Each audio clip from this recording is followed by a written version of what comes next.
Morning, everyone. Good morning, good evening, afternoon. However, this fine Saturday, how this stream finds you, when.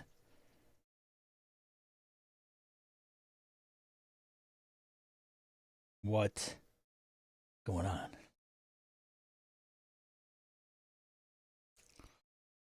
What's going on? What's going on? What's going on? All right. Good to see everybody. I saw Ryan and Kodakin come in. Good to see you guys. Wayne, morning. Let's do a little welcoming, shall we? Chambot, not from the heat dome. Wayne, it's warm in Georgia. Georgia? Hot as shit here. Jake, good to see ya. Harrigan, moving rocks. I guess it's better than moving rock, I guess, right? Probably, what are you putting in, pavers? Choker? Uh-oh, ear trumpet. Thanks for the gifted sub, gifted membership. Thanks, very much appreciated. Exodix, I exode as, congratulations. You are the winner of a gifted membership. Jeff, we're morning. Joe, morning. Ed, morning for California.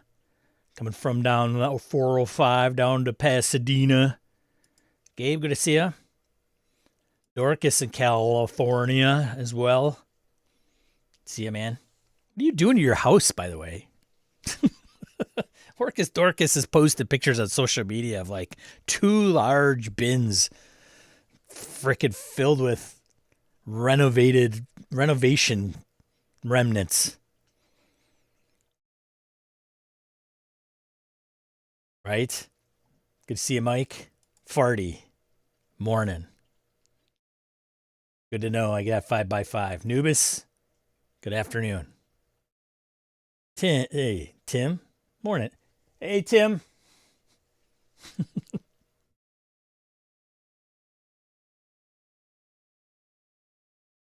Laramie, good morning. I don't know where to start today. Not sure where to start. I'll start with this. It's kind of, I don't know. We'll start with this. I'll just throw this out there and see where it goes. I disabled my ad blocker, you tune. So if you're not a fan, you might still know Ozzy passed away this past week. And why is Sean bringing it up on stream? Because I don't usually bring up, celebrities and their passing if it's not completely game related. But I figured I'd bring up Ozzy's death, or the passing of Ozzy, only because I think of the influence that he and Black Sabbath had on RPGs. In the early days, for sure, and well into present day. And it's not even, it's like a weird, I don't know, I was kind of thinking about it, and, they weren't, that I know of, gamers, right? But the music, the art, lyrics, and even if you find yourself like, well, I don't necessarily agree, Sean, they inspired so many other bands that really, I don't know if I would say they influenced gaming or RPGs, but it was kind of a side-by-side kind of thing. And, some of us listen to those other rock bands. Some of us didn't. But still, there was the album artwork and some of the messages and some of the other things. So, I think it's kind of a combination of when some of us grew up and the time that it was, not to get all overly nostalgic necessarily, but, if you looked at the gamer in the 80s, into the 90s, we had our music, we had the books that we liked to read. Some of us were outcasts, considered nerds. Not all. Some of us were kind of chameleons and could fit in anywhere in like social circles in high school or middle school or junior high.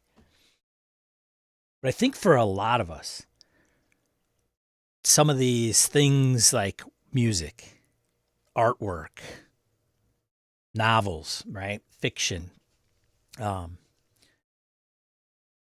kind of the combination of what we enjoyed at that time and probably still do to some degree. Maybe we don't read as much anymore. Maybe we've outgrown some metal. I don't know. Maybe not. We've taken on and broadened our horizons, if you will. But I thought it was kind of apropos to bring it up because of some of those influences. That's all. And recognizing that, wow, it's not Gary Gygax and Dave Arneson or the name escapes me, for Braunstein, or other people that have done work in the hobby early days that spurred into and kind of went into video games and things of that nature, right? Like, well, modern day video games, role-playing games very much are inspired by the works of Gygax and Arneson, that were inspired by the works of, people before them in the miniatures market or whatever, right? So I figure I just throw it out there as kind of something to acknowledge, right? Agree to disagree, agree to agree. Some people might not care for, the music itself, etc. But one of the things that also was kind of interesting was,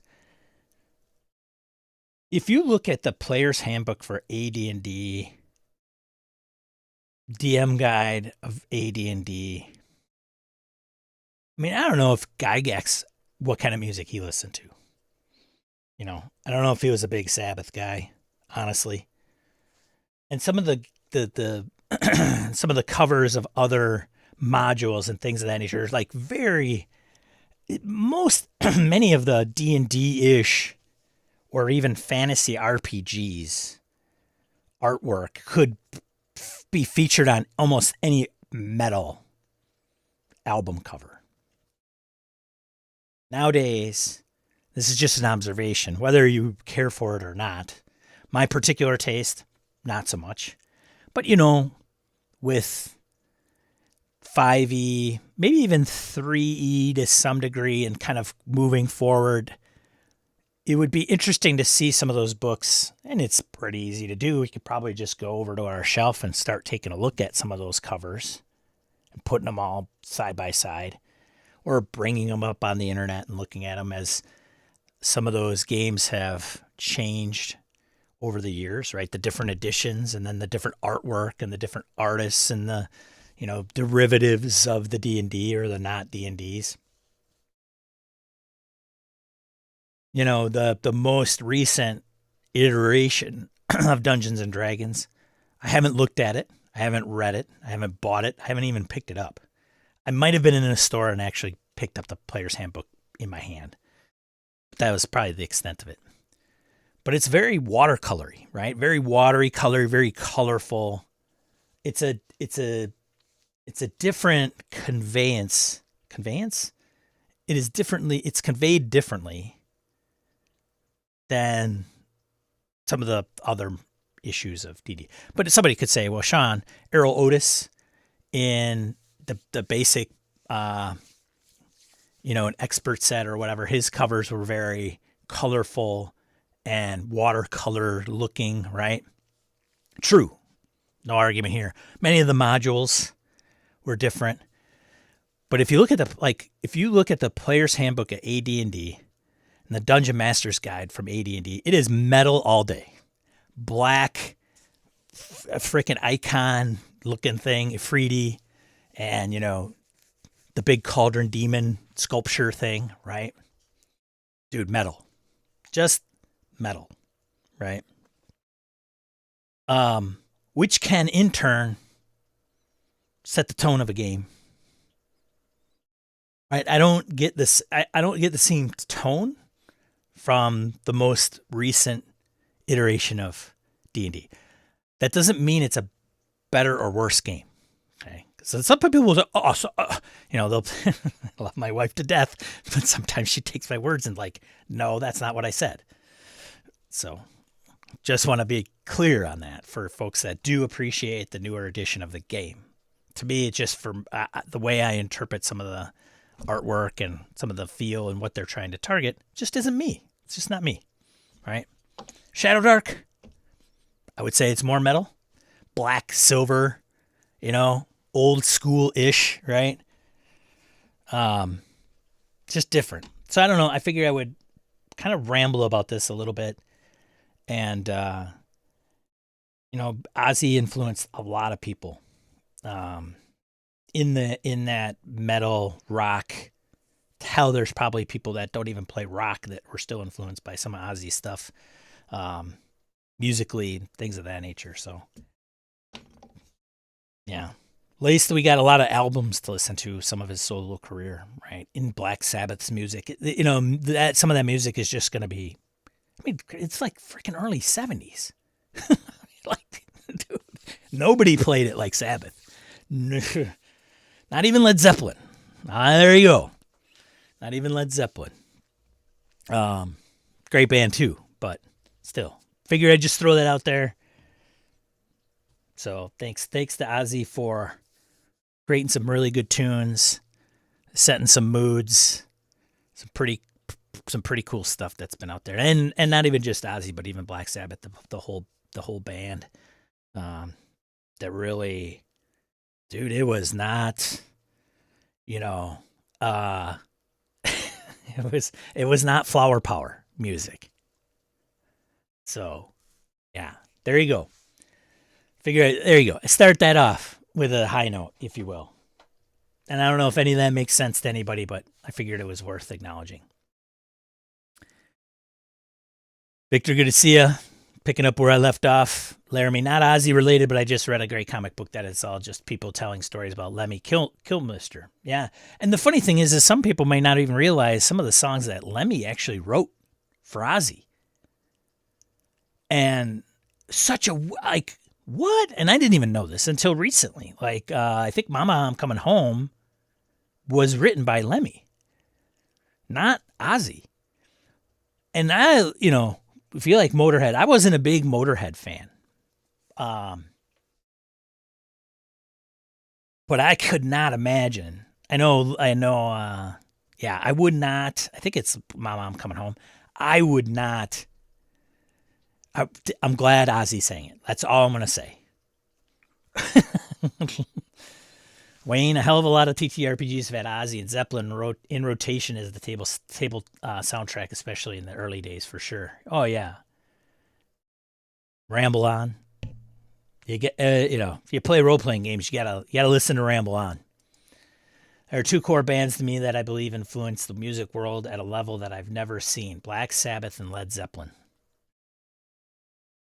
For sure. And Zepp should not go unfounded. It'll be tragic when some of those guys depart this world. But it's weird because Ozzy's been going for a long time, and I liked Jimmy Page and Plant and Bonham and those guys, and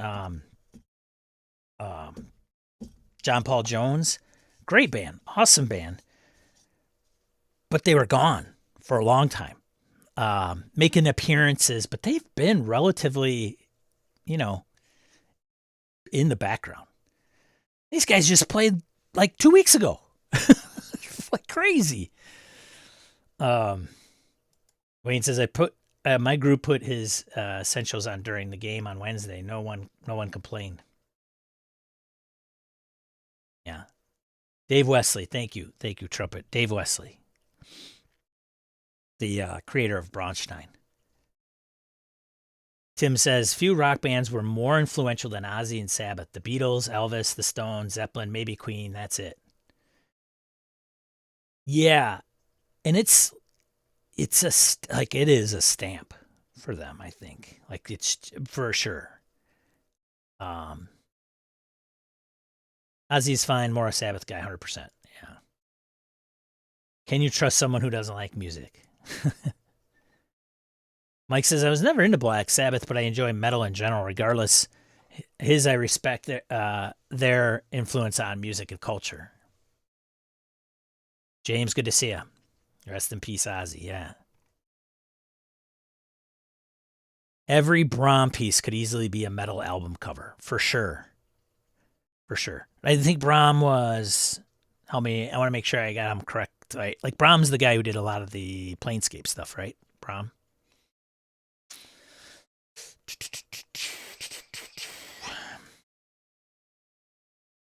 Tad says the change in art used in D&D is a great way to track changes in tone and focus of the game. Yeah. Well, Tad teaches. He's a teacher. He's a professor. Teaches at the college level. And I hope that's not confidential. But anyways, it would be its own thing, right? Like art and its influence on RPG culture, and then how that's changed over the years, and then how it's even related to music or whatever those things. It could be something that is very, it's a parallel, right? Like the times are changing, the audience is changing. What we found interesting, in getting into tabletop RPGs, there is some overlap with current day, right? But it's changed. Like it just has lots of things. And you could kind of see it as things move. See metal influence in Shadowdark. Yeah, for sure. Mark Borg. Yeah, right. Evoke metal. Yeah. There are so many metal games. There is, for sure. But D&D is specific because it's a 500-pound gorilla. It's just not metal anymore to me.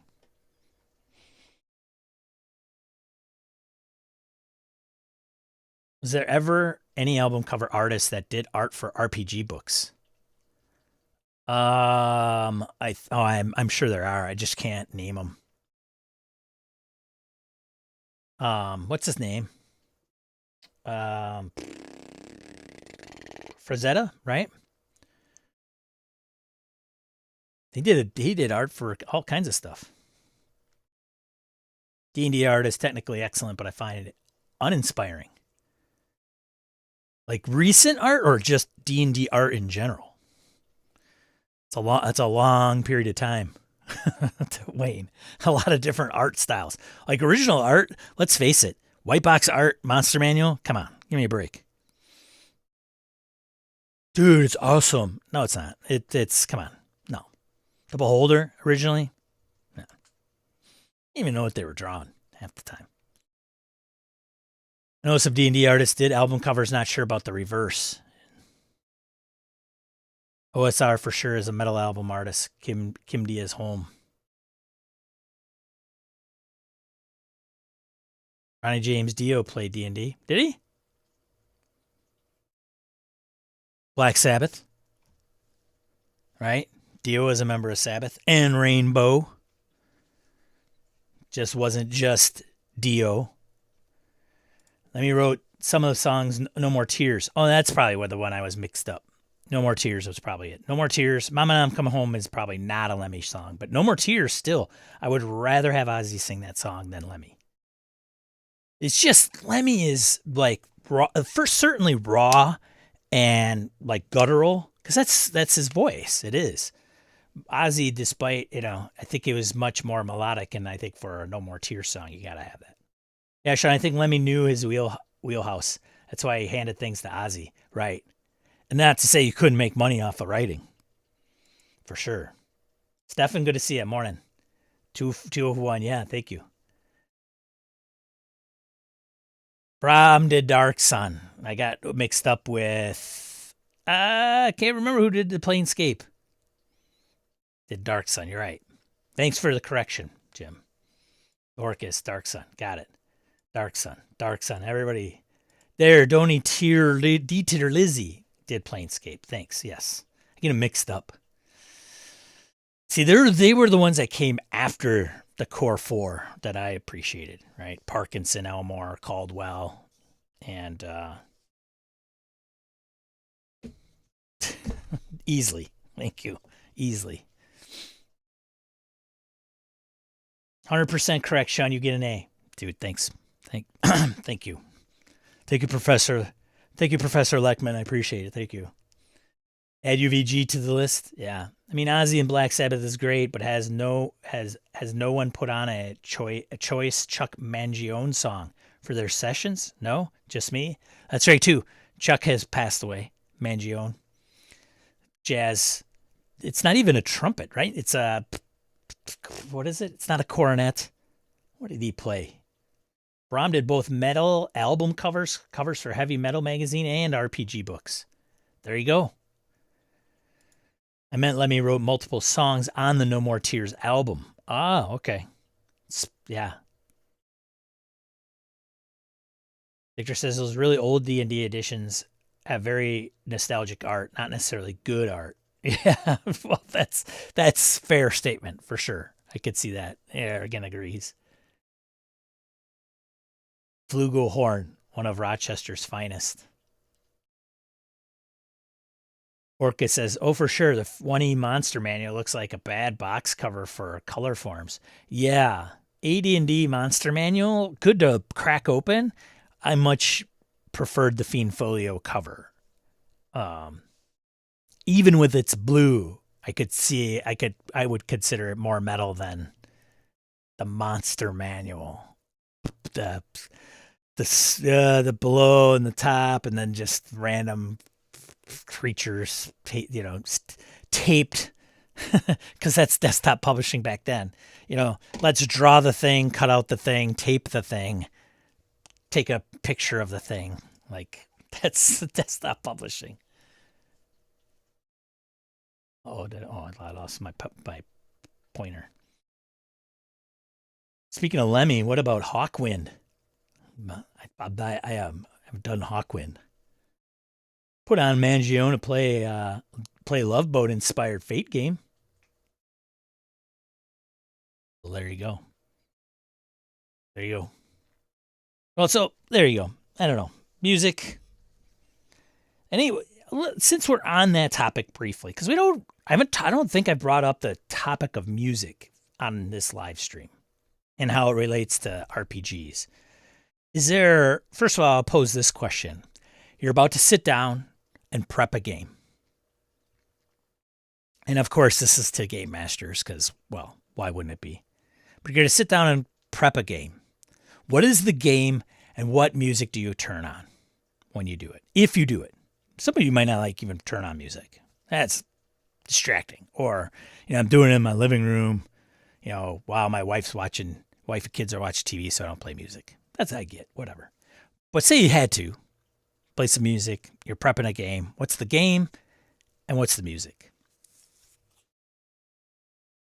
I probably could tell you, I prep a game, I put on music, but I don't even know who the artist is. Could be like electronic or ambient music.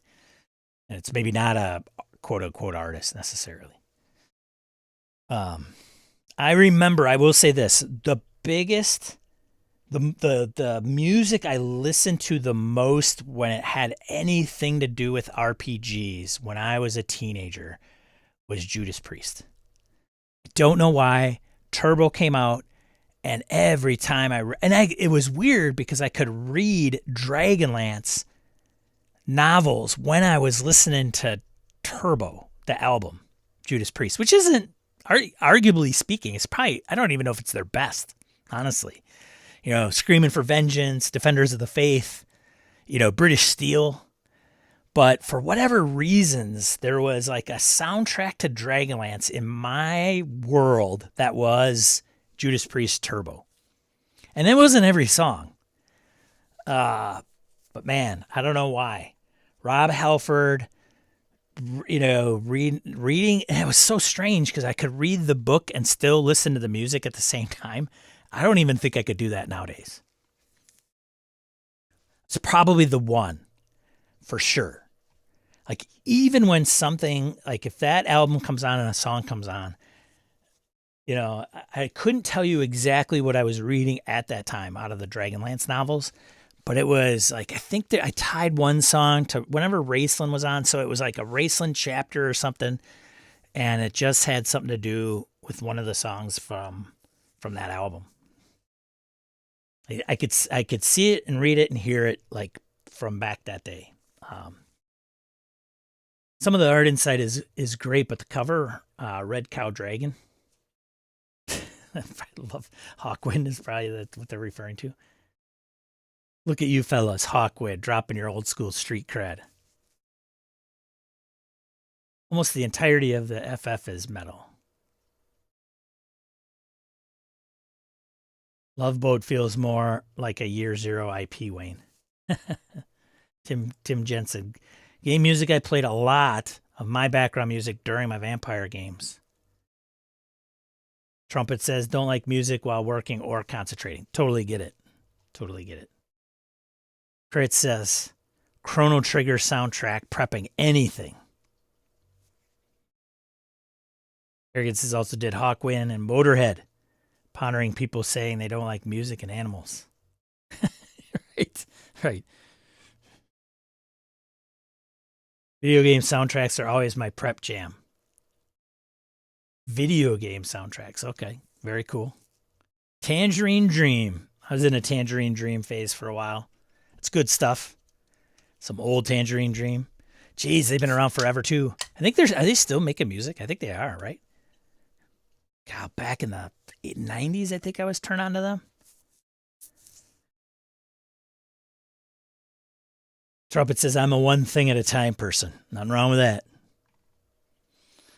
Fighting Fantasy, that's what it is. Peak black and white art. The Brits corner the market on that. Arian says, I'm trying to convince my daughter to see it with me this weekend. Oh, he's talking about Laramie. I'm getting involved with people's discussion here. Sorry about that. Wayne says, for prep, I've been listening to a Magic Sword Station via iTunes. And now it's kind of different, right? Now it's different because you just pick a playlist. You don't even know what's on it. Which, that's why people are like albums, going back to vinyl. Somebody said, I think in the Discord, they just came across their cassette tape collection. If you wanted to listen to music, you purposely had to go out of your way to listen to a specific tape, album, CD, period. You can still do that today, but there's no one-click playlist back then. Tim says Sabbath, Priest, Alice Cooper are the three founding pillars of heavy metal.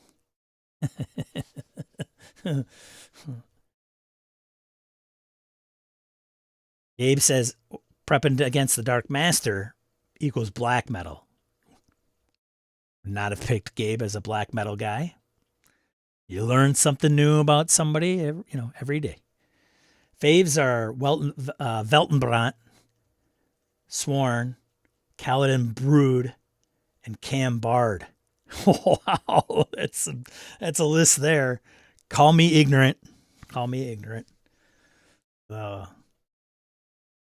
The progressive rock too, I should probably get into that I thought was on Drumeo once, and I was like, never heard of it. And their guy had to play a song from them, and I should probably listen to it. It's pretty good stuff.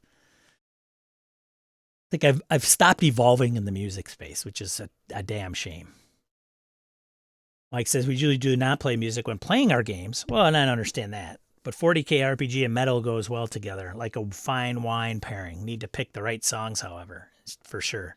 Nubis, music is one of the first things I prep for a game to get into the vibe and to play during sessions. So just to be clear, many of us won't play music during the session, or it's mood music, right? Like, I've got a list that I'll play in a Delta Green game. Actually, just picked up like a $20 Bluetooth speaker I could put right in the middle of the table, so that when I start playing the dramatic music or whatever, very low volume during Delta Green.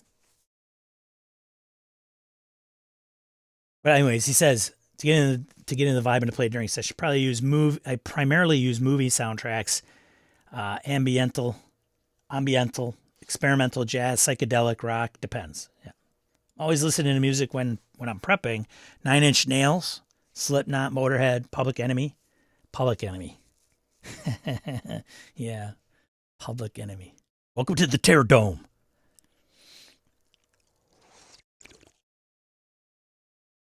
Chuck D, man. That guy's a force. You know, I gotta say, Public Enemy. I don't know, man. It is like in your face. Just oof. Good stuff. Can't do music with lyrics during a game, just too distracting. Agreed. Judas Priest is still going strong today, and they're pushing 80. There's so the problem I have with some of these guys is like not the original lineups. You know, KK Downing's not going to join. Da da da. It's like these Haji, sliced up rock groups of is Journey without Steve Perry?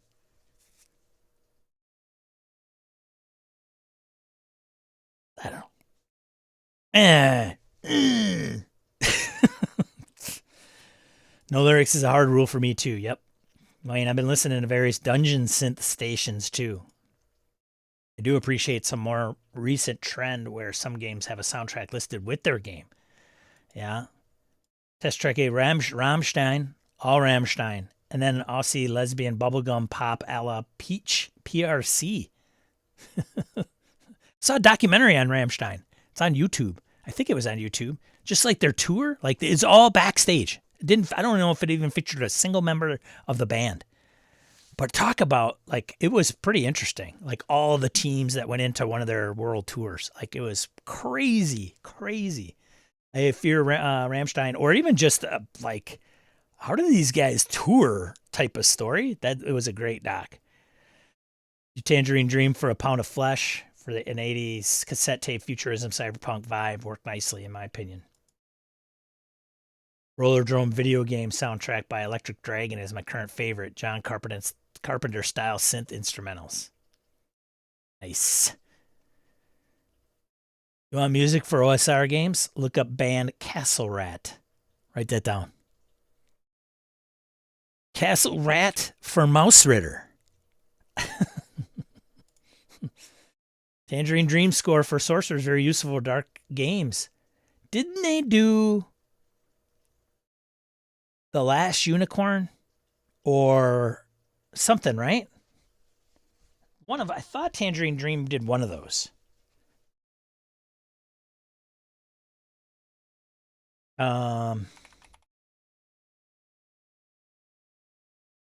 Soundtrack, they did Dream filmography.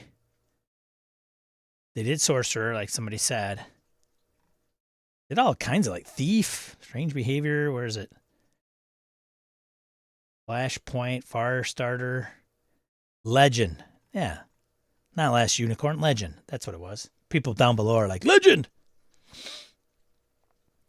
With stations, I don't have to prep my music to prep my games, and right, I also discover new stuff sometimes. Well, that's true too. Ryan West, Blue Oyster Cult for UVG. Philip Glass for Tales from the Loop. Daft Punk for Shadowrun. Daft Punk, or even Dead Mouse. There's all kinds of ones for Shadowrun. Tangerine Dream has an absurdly large discography, over 100 albums and soundtracks, I think. Yeah. Just their filmography is like tons, but I don't know if it's just single, if it's an album or just a song. There's a ton of them on here. Probably like one of the bigger bands nobody's heard of, right? Or doesn't get a lot of recognition. Mike says, I have that speaker. It is great. I mean, it's like $24. Yes, thank you. I'll just pair it up and then hit play on it, and I can put it anywhere as long as it's charged. Put it in a bag. Pretty easy. Could even take it to a con and piss people off. Although I don't know how loud it is. I have the exact same Bluetooth speaker. Place it under the table. Yeah. First metal band I recall listening to was Iron Maiden. I still have a soft spot for them. Which speaker? This one is the Soundcore 2 by Anchor. Soundcore 2. Probably weighs 8 ounces, maybe 12 ounces. You know, about the weight of a soda can, maybe a little lighter. Bluetooth, really easy, just boom bam. Did a lot of Dead Eddie Doodles in junior high. Sweet.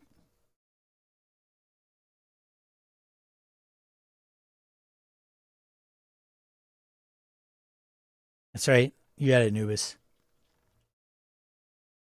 Also, question is using music like John Williams. Oh, this is a good one. John Williams. I mean, how can you play Star Wars without John Williams? Also, question is using music like John Williams distracting during a game? I mean, who isn't pumped when they hear the Superman or Indiana Jones theme? Hello, Star Wars. You gotta have the right one, right? The tone. I gotta keep it low. I can't get it too loud. Then it starts getting a little too distracting. It's got to be like when nobody's talking, you can hear it. It just like it absorbs the silence. Although in my Delta Green game, I would probably go out of my way for when there is a point to stop it and have that silence.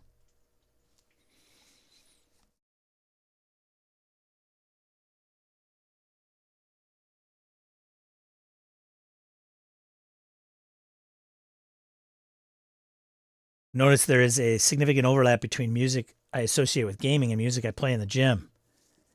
They don't have to all be. They don't all have to fit the same. Like they don't have to fit the person. The person is multifaceted. So I get your point, Tim. There it is, Legend. Tangerine Dream did Legend. The Last Unicorn was America. Was it really? The same guys who did Through a Desert on a Horse with No Name? Risky Business was Tangerine Dream. I think the only instrumental piece of that movie I remember, I think, is when they were driving in the Porsche, wasn't it?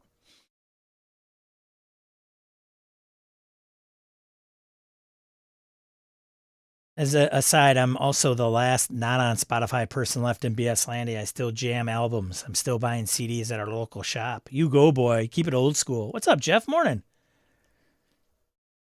Talking about music. So with the passing of Ozzy and kind of how Black Sabbath had inspired many bands and even just like the look and feel of some of the tabletop RPGs. I buy my digital content on Bandcamp, and if I can't use YT Music, a lot of indies on Bandcamp. Jeff says music and background music does add to the game. Dies for me anyway. Does for me anyway is his typo. I know he says does. Apple Music and Bandcamp here. Nubis, hearing Star Wars theme by a local orchestra was intense. I was recording them with 40 mics, but standing in the room blew my mind. They weren't even amazing. Huh. I went to the live thing that they have. Like Anthony Daniels came into town. Jeff, I don't know if you went to that. It was like the live Star Wars. That was pretty cool. Horse with No Name, Ventura Highway, Last Unicorn. Yep. Interesting. Joe says I don't stream either. All right. Well, there you go. Music. Thought it was pretty apropos to bring it up. Let's see. Still starting to think that the Discord needs a dedicated music channel. It has a music thread. Maybe you don't know. That's why it's probably there's talks of adding more channels. There's the moderators are talking about like maybe we should have a comic book channel and a movie channel and a TV channel and oh, that's a lot of channels. Aaron, up the irons. Threads are almost invisible. Indeed. This moderator supports more channels. Going to give yet another pitch for Heimat der Katastrophe, a dungeon synth indie label with a big catalog on Bandcamp. Very cool. I know there's some people that have dabbled around with music themselves. I know Jim plays guitar or has played guitar. Harrigan has dabbled in guitar, I think. I don't know about anybody else. Gabe says, I know that label, Jim. All right, sweet. Can we get a channel to suggest more channels? Dorcas. Says the guy who kind of comes into the Discord every 3 months. Should we get into other stuff? Let's get into other stuff. We'll just cut it. We'll cut it here. Let's get into, I don't know. Let's get into RPG news. You guys can continue rambling if you'd like. That's fine. That's cool. That's what you're here to do. That's cool. That's cool, man. Cool. White Wolf's new beginning 5 key roles signal a studio built from the ground up. I posted this in the Discord. A couple people mentioned it too. But I saw it on LinkedIn of all places that they're looking to hire like 5 different people, and they're key to like getting this kind of company off the ground. I didn't realize they were in Stockholm. Sweden, man. Sweden's got a RPG creator space there for sure. But then, White Wolf is like, wasn't White Wolf, and now it's back, and whatever. So they're starting up anew, if you will. White Wolf is dead. Long live White Wolf. So yeah, there you go. Figured I'd bring that up.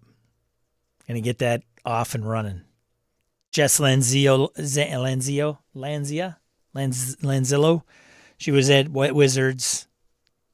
Got picked up at White Wolf is now as the creative director there. She had posted it on LinkedIn. So good opportunity for people to get in the hobby or kind of flex their maybe whatever else they're doing, maybe freelance or whatever, and try to get a full-time gig working for White Wolf.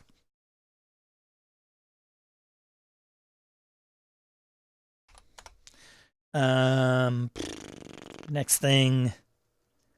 This, I don't know if you guys saw this. So itch.io delists and bans games under pressure from payment processors and an Australian anti-porn group. Collective Shouts campaign puts the digital platform against the proverbial wall. Collective Shout is the group that is. So what is happening essentially is that, well, we just won't have to. We don't have to go to the site and have the site give us the middle finger and tell us to piss off. We'll just go to the payment processors. So if you're not familiar with this, they did this with like with Pornhub.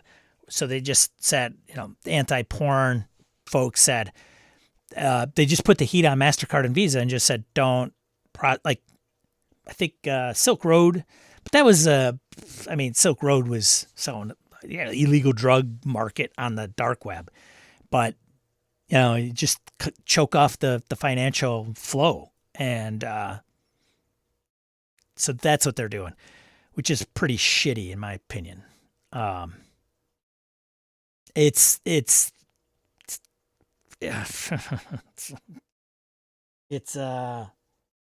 what's her name from the 80s?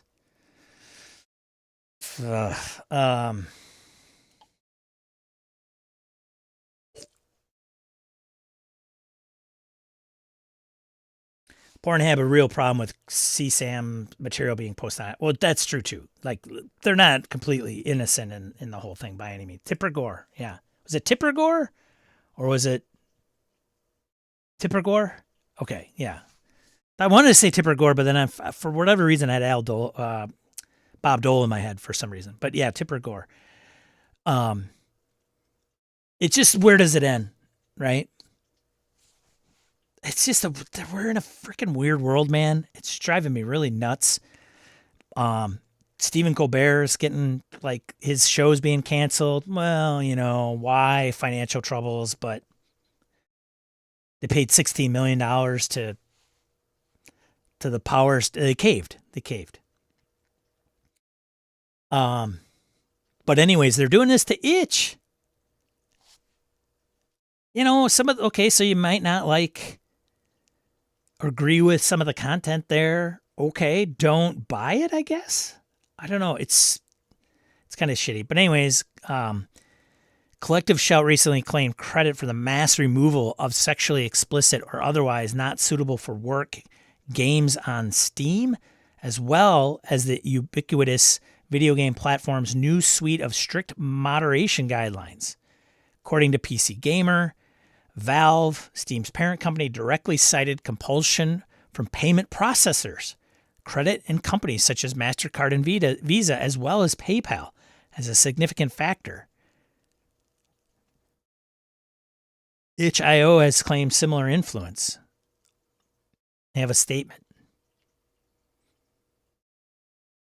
And then, of course, so it's all going to be left up to who thinks something is not suitable for work, right? They can market, as a website, they can market, like, hey, put up a little banner, hey, just so you know, not suitable for work. It's been marked not suitable for work.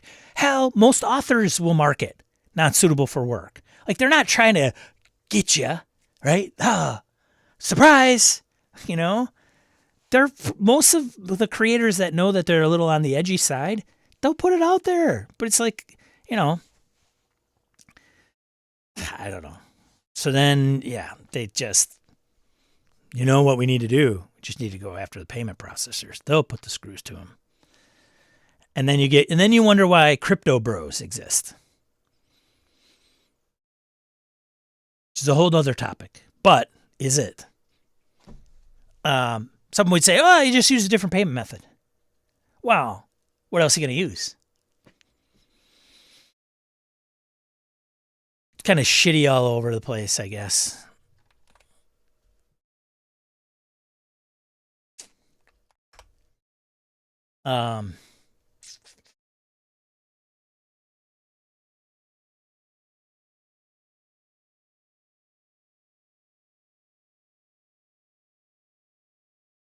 Anubis, financial troubles. South Park gets $1.5 billion. Yeah. Colbert was losing millions of dollars a year that was never going to keep going. Well, that's true. I don't think it is completely unheard of, but RPG Gen Exile, good to see ya. My argument is if you don't like it, don't buy it. Wasn't that what capitalism's about? Let the market do it? The same people that talk about free market are the same people that are going after this crap. Like, it's just the hypocrisy, man. And the irony, it burns is precious. It burns is. Anyhow, I can go to Steam right now and find all sorts of adult material by searching for the right tag. Arrogant late night TV is not what it was. Many shows trimming still to cancel that 40-plus-year-old show shenanigans. It's just crazy timing, too. Like, I'm a spiteful and big practitioner of if you don't like it, don't buy it. Right. To be fair, all broadcast TV is on the way out. Well, yeah, maybe.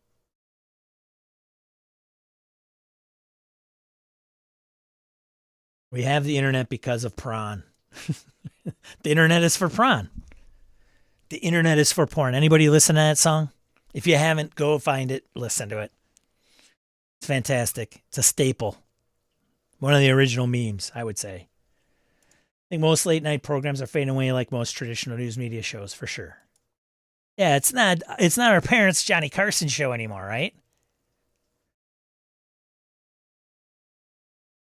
Jim has made it official. There's a music check channel on the server. There you go. Those groups don't want anyone to access adult content. It has nothing to do with protecting children. Right. Parents should be protecting children. Huh? You could police your own children at home and put in things like, channels have it. They offer it. Hey, you don't want you want to create a channel just for your kids on Netflix? You can do that. You can do that. And parents should. Right? And I bet you if you told them like, hey, we'll mark it if it's if it's like subject to a certain age group or whatever. Because I don't know if it does it, if you put in controls and you put in like I as a parent put software on that says, hey, I only want my kids to either visit certain sites, or if they go to a site that is marked a certain thing, that it will prevent them from accessing it. that's all could be pretty implemented. I'm pretty sure. I don't know. Maybe I'm wrong, but still, I guess it depends on how old your kids are. Like, yeah, if you got a 4-year-old or a 6-year-old, I probably wouldn't put them on the internet. Jesus. Maybe there's an argument to be made that those companies are restricting free speech since the Supreme Court ruled that money equals speech. Dude, it is.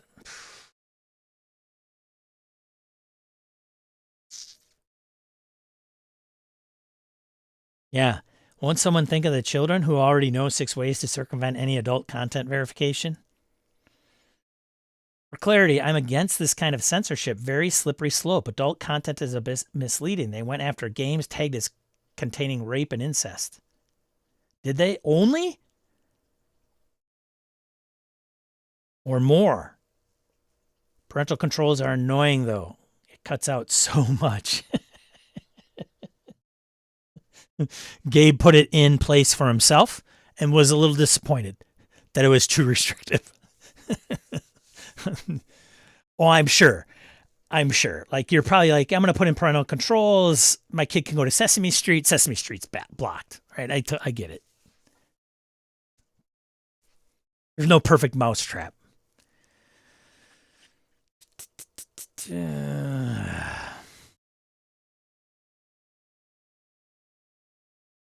Yes, only those tags. Media folks, influence are saying adult content to get the clicks. It has only those tags. They did the same thing to Steam, says Michael. In the UK now, need to give your full ID to access social media. I saw that. Dude, I don't know. Dude, we get knocked here in the US. No question about it. We have our problems and our issues, and there's all kinds of stuff going on. But man, if there is a slow boil going on, and like, I do not get the UK at all. Like video cameras everywhere. Now the full ID to access social media. Like, man, I don't know.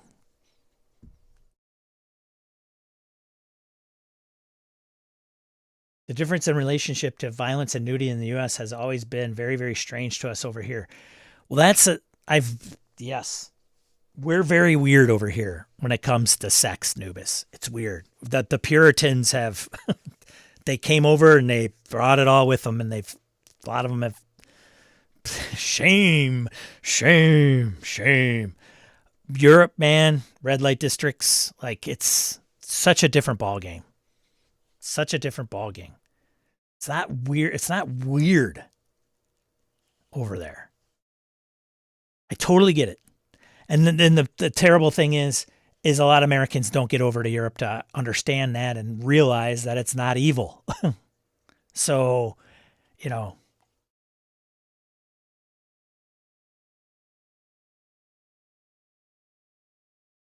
problem with any protection system is that each of us has different boundaries, for sure. John, I'm going to have to reread 1984 and V for Vendetta. I've never read 1984, Confession. I have it on audiobook, just never read it. I know the premise and all the details, and I haven't read V for Vendetta either. I know it's a staple. I should. It'd probably piss me off. Like, I don't know. Sex ed isn't evil either. No, it's not. Well, that's a whole nother ballgame. Like, we can't even debate that in our school systems. It's pretty ridiculous. It's just, it's getting crazy. Without going into a lot of politics, the UK's 15 years of conservative government absolutely broke their economy, and Labour can't fix anything because the economy is broken. I mean, I don't live there, but just like, oof, man. Like I said, we have our knocks over here, but man, oh man. Like, what I see is like as the UK probably looks at us like, what is up with you guys and guns? And then I look at it and go, what is it with you guys in surveillance? Holy cow. Not arguing for one or the other. It's just it's just perspective, right? Like, that's all. Anyways, Sean, you haven't? No, I haven't, Jeff. Starting to live it now, it seems. Yeah, I'm just going to experience it real time. So, anyways, that was the news that I had. Saltheart. Okay, here now. We can start. Oh man, you're coming into it. You're coming into it right at a good time, Kev. I was just bringing up the itch.io stuff. I don't know if you knew this about that there's, organizations going after Visa and MasterCard to not process, and PayPal in some instances. They went after Steam. They've gone to Itch, pressuring those payment processors not to do business with Itch for specific types of products. So then Itch is feeling compelled to have to censor what is hosted on their site, is really what it comes down to. So, and then that kind of spiraled into lots of other things. But that was just news. Earlier we talked about music. Start at zero, work your way forward. Let's get into I don't know, print. Let's print news, bundles. Get into bundles. Bundles. Advanced Adventures Mega. You see this? A lot of Osric, Retro Clone, first AD&D. You can adapt them to old school essentials, which is pretty much BX. So just a lot of older themed, right? 29, what is it? Oh, that's the number bundles. So yeah, if you're interested, check that out. Here, I'll put a link in the chat. The other bundle I had was Neon Lords, which I posted in their Discord.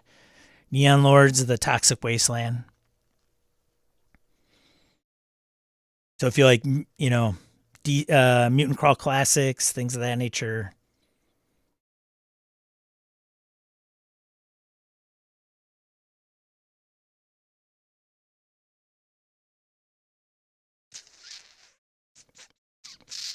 There you go.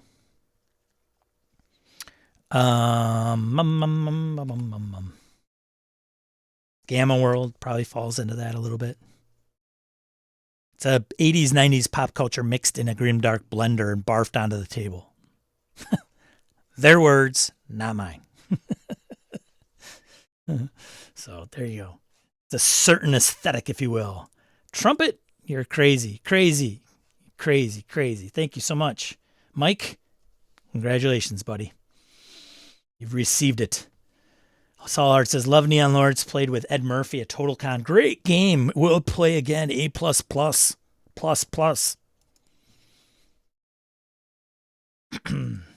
Now let's get into print news. Print news. For that, we go over to Ian World. Trusty old Ian World. First up, Ex Inferus by Space Penguin Inc. for liminal horror. PCs are searching the water for the lost ship Ex Inferus. 7 years ago, the Deepwater Survey ship set off to collect samples from the deepest parts of the lake. Ship never returned.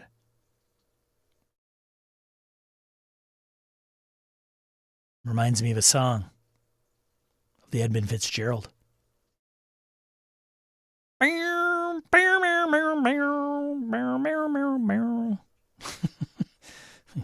Canadian, right? Next one, Hell Pits of Nightfang, D&D, Hell Pits of Nightfang, D&D, Hell Pits of Nightfang, DCC. By Goodman Games. 5e DCC versions of Nightfang.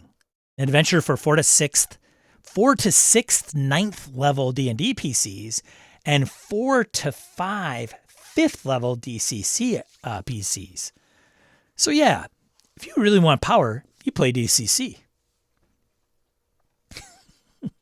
Labyrinth World Book and Labyrinth Adventures by Kobold Press.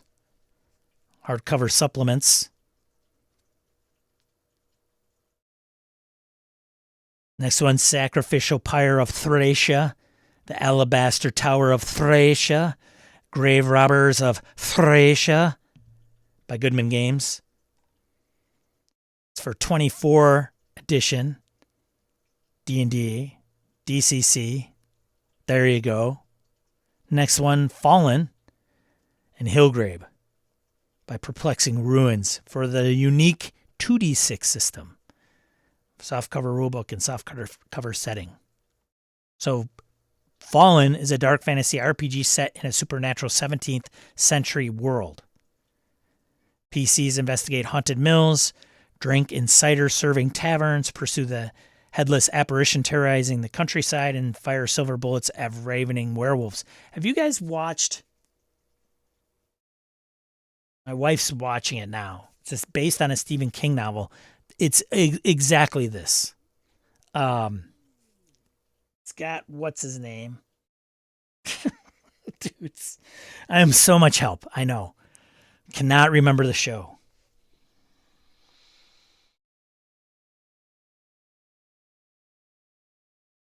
Or the guy, the actor's name. It's really well known.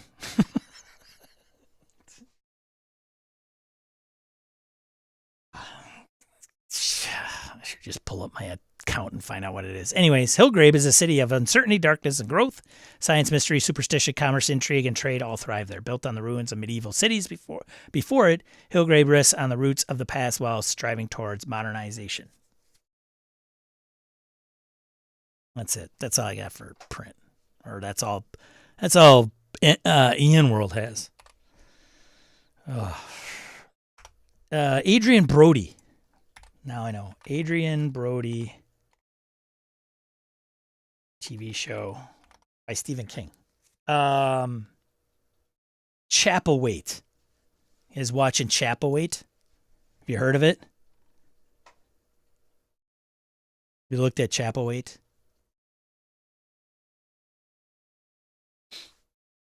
It's pretty decent.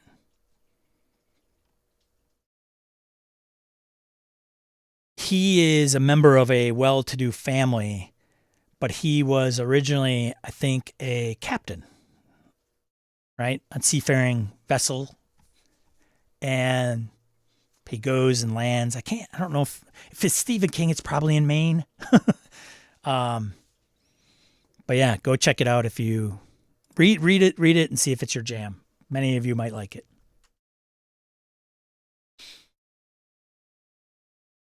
Jake says, I enjoyed Chapelwaite. Stephen King, I think. Indeed it is, sir.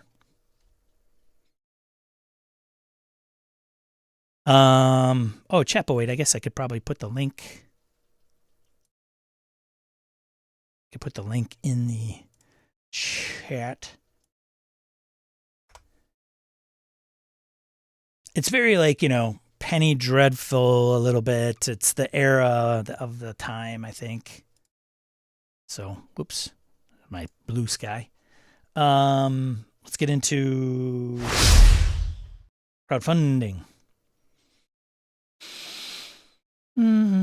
First thing, not a crowdfunding campaign, but something you should be aware of. Indiegogo, not Indiegogo, because that's like a bar. I don't know. Indiegogo is getting acquired by GameFound, a board game crowdfunding company. Just something to be aware of. They're going to still operate separately. Just want all one wallet kind of thing, I guess. I don't know. Indiegogo is being acquired by the board game crowdfunding platform GameFound, which plans on integrating Indiegogo's global community of 38 million members with GameFound's state-of-the-art crowdfunding technology. The company has announced this morning, which would have been dated, 2 days ago, the 24th, July 24th, 2 days of this recording. The threat of tariffs mean that now is potentially vulnerable time for the tabletop industry, as many board game makers rely on manufacturing in China, yada yada. While the current status of the tariffs remains fluid, people are still backing games. Per DePoint Briand, GameFound hasn't seen a drop in U.S. backer activity or overall campaign funding. So as part of the acquisition, Indiegogo will change its pricing to be in line with GameFound's, which is a flat 5% fee and no additional fees for any promotional placements on Indiegogo and its newsletters. Dupont-Briand says the change will be going into effect immediately. Dupont-Briand remain the CEO of Indiegogo, while GameFound CEO Marcin Swirko will take on the role of Group CEO. So there you go. Something to know. You now are aware. Congratulations. Next one, Ian World. Let's get here. Ultimate Customizable Adventure Notebook for TTRPGs from Oddity's Chest. That's an interesting notebook. Put this in the chat right now before I forget. Um, 703,000 HK. What is HK? What is that? Don't know that. Don't know that currency. Looks pretty cool. And it's way funded. Folklore Americana, the tabletop role-playing game from Kids in the Attic. Year Zero Engine. Hey, Year Zero Engine getting some love. Folk horror amid the Great Depression. Oof, not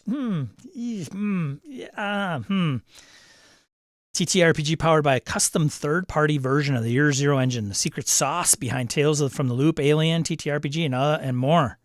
300-page core rulebook of folk magic, railroad horror, and devilish poverty set against the hardest economic times in American history. You know, the fun times.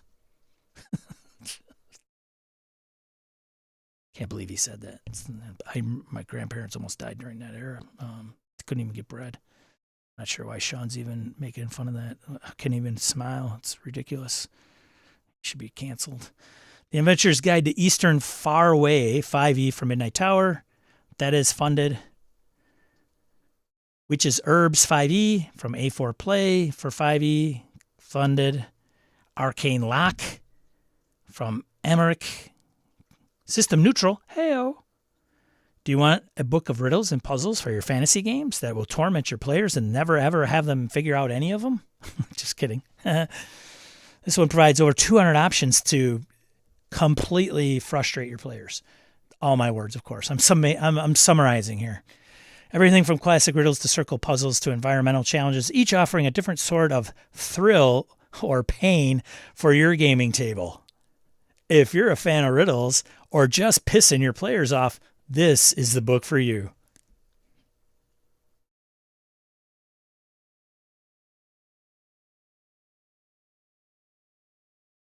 It's funded. Shadows of the Star Knights.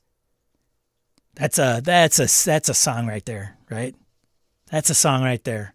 They never say those words in the entire song. That's the song. Shadows of the Star Knights.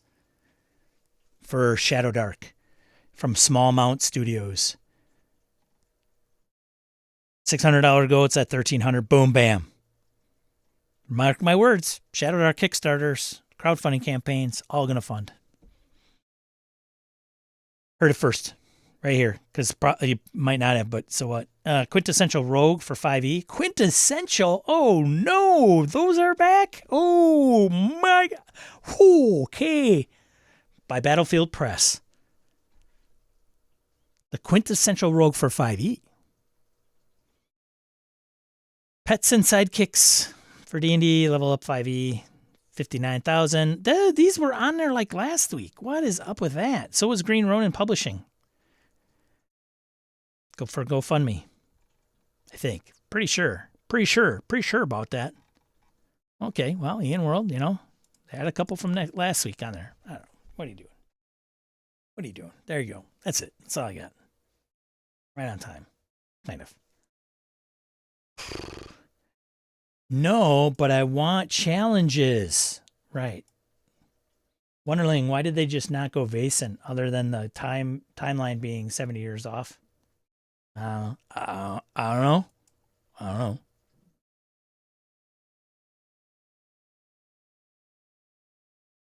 Shambat, spot the real riddle. Just kidding. Well, 5e rogues need all the help they can get. Splat books make money. Show me the money. All right, well, whatever.